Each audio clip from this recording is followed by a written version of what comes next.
Assalamualaikum warahmatullahi wabarakatuh. Perkenalkan, nama saya Elvina Rosaini, NPM saya 1711080148. Saya semester 6 dari kelas B. Baik, saya akan mencoba memaparkan hasil materi yang telah diberikan oleh dosen kami, Bunda Sri Murni MPD, dalam mata kuliah Isu Pemahaman BK dan Komunitas. Baik, dari isi materi kami ada isu supervisi dan konsultasi. Baik, saya akan mencoba memaparkannya. Isu supervisi. Apa sih supervisi itu?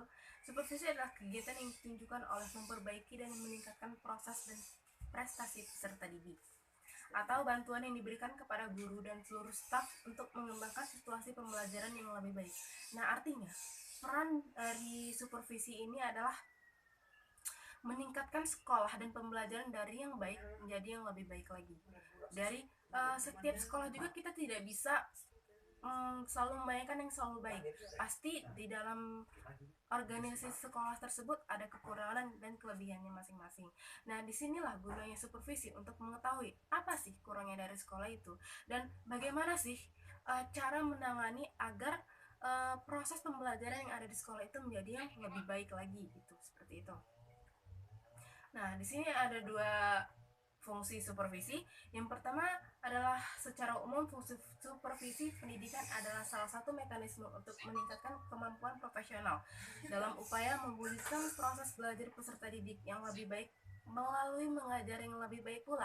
Nah, yang telah saya katakan tadi, jadi supervisi ini membuat sekolah yang memang sudah baik menjadi yang lebih baik lagi, seperti itu.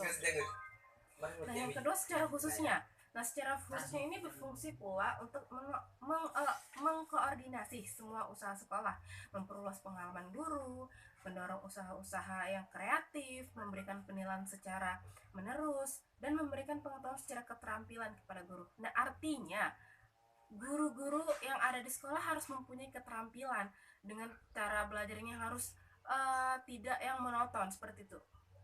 Seperti halnya peserta didik pasti akan merasakan bosan dengan belajar yang hanya itu-itu saja. Nah, jadi kita sebagai guru, kita harus tahu bagaimana sih strategi-strategi pembelajaran kita supaya peserta didik kita itu tidak merasa bosan, seperti itu. Nah, selanjutnya adalah sasaran supervisi pendidikan. Di sini ada 11 sasaran. Yang pertama adalah merencanakan kegiatan pembelajaran. Nah, artinya kita sebagai guru, kita harus punya rencana bagaimana sih kedepannya untuk cara mengajar kita kepada peserta didik, seperti itu. Nah, yang kedua adalah melaksanakan pembelajaran. Nah, dari yang kita sudah merencanakan, barulah kita memulai pembelajaran tersebut. Nah, yang ketiga adalah menilai proses dan hasil pembelajaran. Nah, dari kita telah melaksanakan pembelajaran itu, kita pasti sudah dapat menilai mana apa sih kurangnya dari yang telah saya terapkan kepada peserta didik kita, dan apa yang dapat mereka ambil dari apa yang telah saya berikan kepada si siswa kita, seperti itu. Nah, yang keempat adalah memanfaatkan hasil penilaian. Nah, dari kita telah memberikan proses penilaian ini, kita bisa memanfaatkan bagaimana caranya kita bisa melihat kemampuan peserta didik itu. Jadi seperti ini. Semua peserta didik kemampuannya tidak bisa meratakan. Pasti ada yang kurang dalam berpikirnya, dan ada juga yang lebih dalam cara berpola pikirnya. Jadi kita dalam proses belajar mengajar itu tidak bisa kita samaratakan. Nah, yang selanjutnya adalah memberikan umpan balik. Nah, maksudnya apa? Kita sebagai guru juga kita harus memberikan feedback kepada peserta didik kita. Kenapa? Agar motivasinya bagaimana ya? Terpancing kembali gitu. Oh, saya pola pikir peserta didik kan seperti ini. Oh, saya kalau prestasi baik, saya dapatnya kayak gini ya. Itu akan menumbuhkan motivasi mereka agar meningkatkan kembali prestasi mereka, seperti itu. Dan selanjutnya adalah melayani peserta didik yang mengalami kesulitan. Nah, ini yang seperti saya katakan tadi, bahwa peserta didik tidak bisa kita samaratakan kemampuannya. Pasti ada yang kurang dan ada yang lebih dan ada yang standar. Nah, kita sebagai guru dalam melayani peserta didik yang mengalami kesulitan, kita harus apalagi sebagai guru BK, kita harus mengkonseling mereka dan kita harus mencari tahu gitu, apa sih yang membuat mereka merasakan kesulitan dalam belajar seperti itu. Nah, yang ketujuh adalah menciptakan lingkungan belajar yang menyenangkan. Nah, ini juga sudah saya katakan tadi, kita sebagai guru BK, bukan guru BK saja, bahkan semua guru mata pelajaran, kita harus membuat strategi yang baik untuk meningkatkan motivasi belajar siswa. Siswa juga kadang kalau setiap hari ditempa dengan pelajaran yang monoton seperti itu saja, maka peserta didik juga akan merasakan bosan seperti itu. Nah, bagaimana cara kita untuk menghilangkan rasa bosan itu? Kita harus memiliki strategi. Apa sih yang bisa membuat mereka itu menjadi semangat dalam belajar? Nah, itu sebagai tugas kita sebagai guru. Nah, yang selanjutnya adalah mengembangkan dan memanfaatkan alat bantu pembelajaran. Nah, di sini juga sangat penting untuk kita ketahui sebagai guru bahwa fasilitas juga sangat perlu digunakan seperti itu. Terus yang selanjutnya adalah mengembangkan interaksi pembelajaran dari strategi, metode, teknik.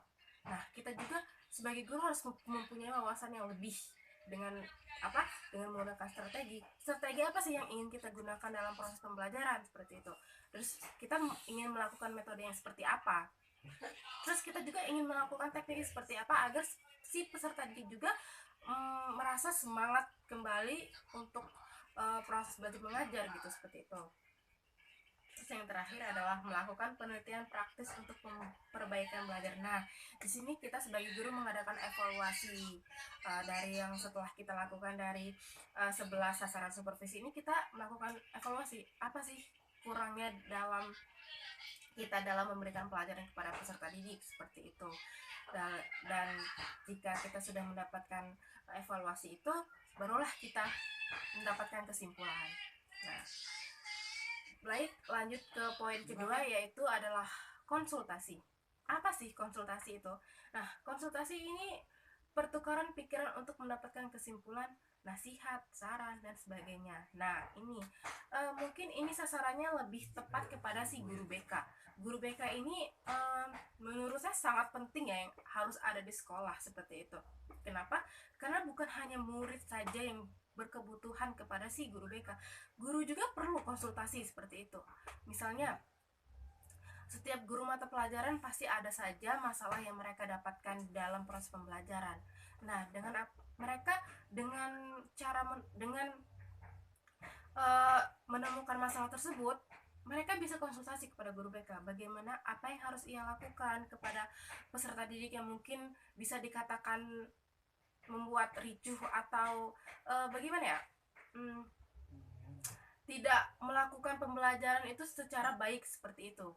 Nah, kita juga sebagai guru BK harus paham akan hal itu, dan juga kita juga membuka konsultasi kepada peserta didik juga. Tidak menutup kemungkinan peserta didik pasti ada problema-problema yang ada, entah itu tentang proses pembelajaran, entah itu ada masalah kaitannya dengan guru mereka seperti itu, dan bahkan mungkin ada masalah tentang